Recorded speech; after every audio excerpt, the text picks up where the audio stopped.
આપણામાં કોઈ પણ પ્રકારની કસર ક્યારે ન રહે. જીવ નિર્વાસનિક કેમ ન થયો? આત્મા શુદ્ધ કેમ થાય?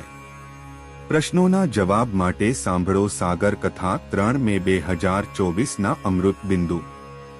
વક્તા પરમ પૂજ્ય સદગુરુ શ્રી રામકૃષ્ણદાસજી સ્વામી. શ્રી સ્વામિનારાયણ સંસ્કારધામ ગુરુકુળ ધ્રાંગધ્રા.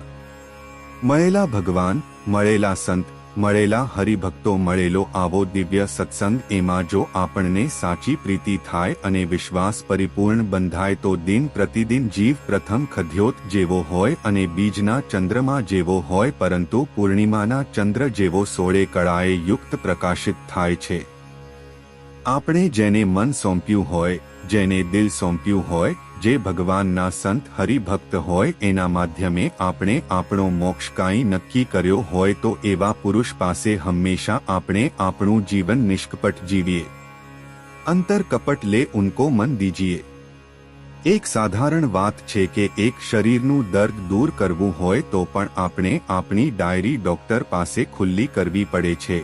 તો આ વાત તો જન્મોજન્માત્રથી આત્માને લાગુ પડેલા દર્દની વાત છે. શિષ્ય હોય અને ગુરુને મન સોંપે તો એનામાં કોઈ પ્રકારની કસર ન રહેવા દે, પણ મન જો ન સોંપે તો પછી કસર ટળે નહીં.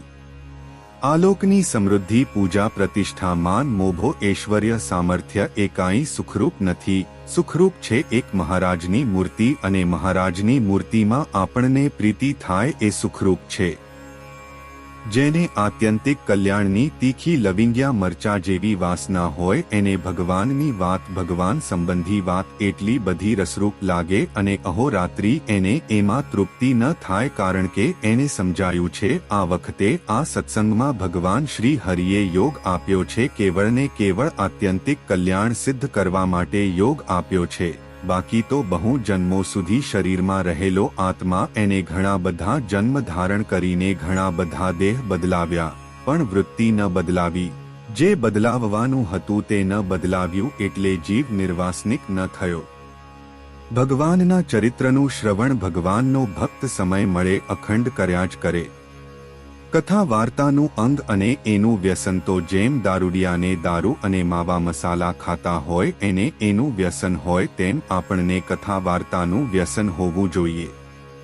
ભગવાનના એવા ભાગવત એકાંતિક સંત પુરુષ એની આત્મા મન કર્મ વચને કરીને શરણાગતિ સ્વીકારે તો બધા જ એના ગુનાઓ અને પાપ નષ્ટ થઈ જાય.